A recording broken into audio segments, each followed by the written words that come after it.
Thanks for joining us tonight. I'm Alexandra Lewis. And I'm Kyle Clark. A disgraced district attorney faces a new claim that she improperly used public money to defend herself against ethics charges. Linda Stanley's already been kicked out of office where she represented counties in central Colorado. 9 News reporter Janelle Finch is here. And Janelle, she's accused of using taxpayer money to pay her own legal fees. That's right. The lawsuit was filed today by Fremont, Chaffee, and Custer counties. It claims former DA Linda Stanley knew what she was doing and proceeded to break the law anyway. District attorneys can't use taxpayer money for anything that doesn't serve operations of local government. Former 11th Judicial District DA Linda Stanley, a Republican, might have missed this memo. And the idea that you would even try to do something like this is itself rather outrageous. 9 News legal expert Scott Robinson says Stanley already lost her legal credibility after she was disbarred earlier this year.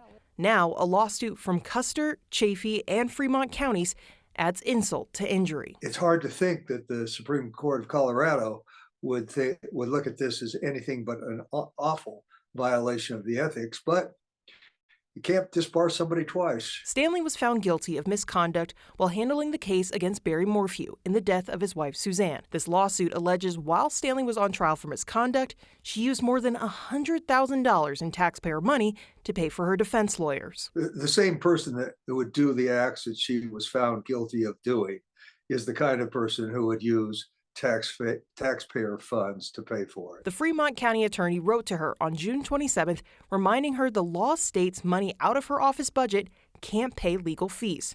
2 months later, the attorney sent another note stating, ignoring this issue will not make it disappear, and the county will not overlook misappropriation of public funds. Robinson says Stanley is one of a kind in all the worst ways. What makes this so egregious is that there are dozens and dozens and dozens of elected DAs over the decades here in Colorado, and no one has ever been accused of doing something like this, using taxpayer funds to defend yourself against allegations of unethical conduct.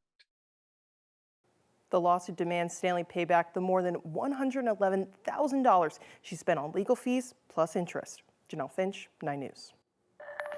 The city of Aurora has reached a deal to close an apartment complex that's at the center of activity by a migrant gang. Today in court, attorneys for the owners of the Edge at Lowry Apartments off 12th and Dallas said that they will not oppose the closure. That's the property where a now viral video showed men with guns entering an apartment. There's a shooting death there the same day. That video caught the attention of conservative media and President-elect Donald Trump, who falsely claimed that the Venezuelan gang had conquered the city of Aurora. Aurora's police chief called the property a criminal nuisance, mentioned the dozens of police calls there, code violations. The owners blamed the gang for the property's conditions. If the place is closed, the city says people living there will get at least 30 days notice. The closure would impact 5 of the 6 buildings at the complex. That 6th building is under different management. We are just 20 days from Christmas, and those festive lights are going up all across the state. Sky 9 captured this view of Elitch's tonight, where you can see the park is getting into the holiday spirit. So nice to see. Yeah, we have everything Corey Reppenhagen except snow.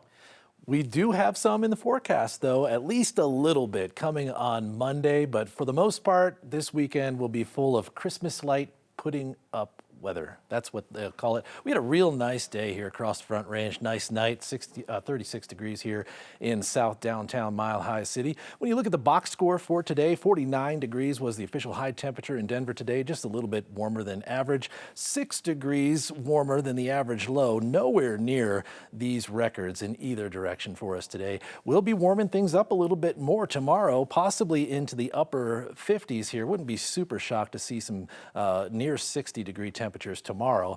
And we are tracking a few headlines here for you. The warm weekend, we're looking at warm temperatures all the way through Sunday. That means the 9 News Parade of Lights looks like a great day leading up into some dry temperatures in the 40s for that parade.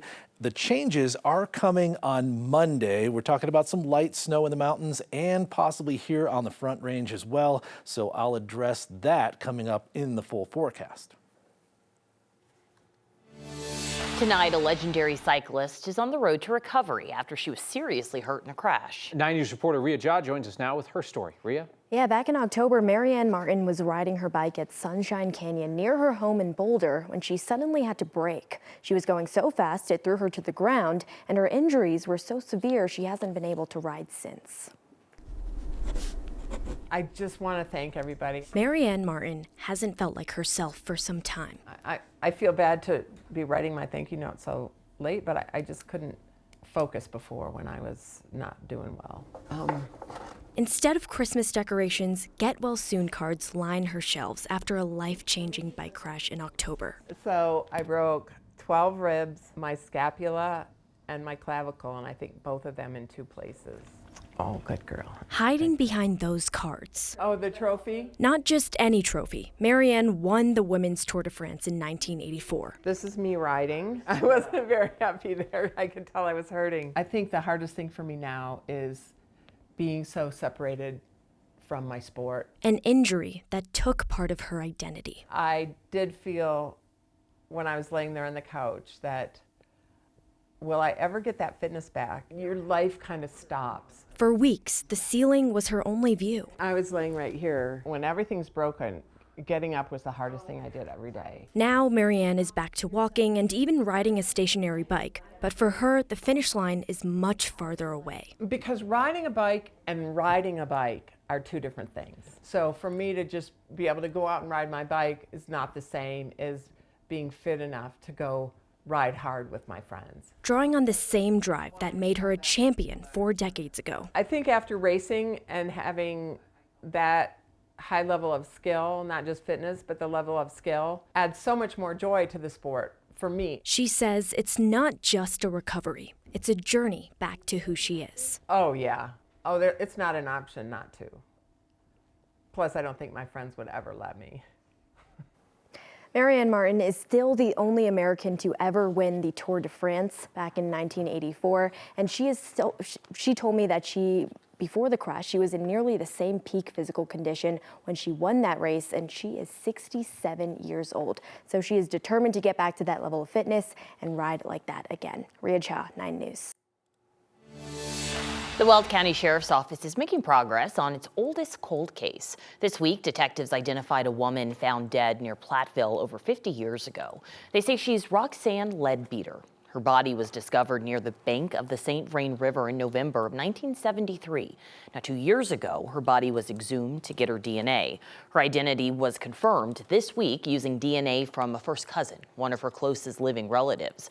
Her cousins told investigators Roxanne lived in California and disappeared in 1972 when she was only 15 years old. Detectives are now trying to figure out how she died, only saying it was under suspicious circumstances. Anybody with information should contact the Weld County Sheriff's Office. Tonight, we're learning more about the decision to get rid of Morrison's police department. The town board made the decision at a meeting Tuesday. They tell us it's because it became apparent the department would exceed this year's $1.5 million budget by about $150,000. The plan now is to turn to the Jeffco Sheriff's Office to provide policing. At Tuesday's board meeting, the town agreed to set aside $600,000 to pay that department and then another $300,000 to wind down operations of their police department. Some of that money will go towards severance. The big question now is what it means for people who live and work in the town. My biggest concern would be that they aren't as close and the response time wouldn't have been as fast. The contract with the Sheriff's Office is expected to be finalized next week. The change is expected to take effect at the beginning of next year. Town leaders in Castle Rock are standing with President-elect Donald Trump and his promise of mass deportations. Town council there unanimously passed a motion this week declaring they would support the use of local law enforcement to enforce deportation policies. Councilmember Max Brooks says the motion is a response to Denver Mayor Mike Johnston, who said he would use Denver police to stop federal agents from carrying out deportations. Mayor Johnston later walked back that comment. Brooks from Castle Rock admits that what they've put out is simply a statement. It's not a directive. There has been illegal migrants found in Castle Rock, and the effort is to deport them. It's simply to ensure that our police department knows that we do intend to follow that order and do intend to follow the rule of law. Right now, Colorado law prohibits local law enforcement from cooperating with federal agencies on immigration enforcement. That could change if Douglas County is successful in a lawsuit filed against the state.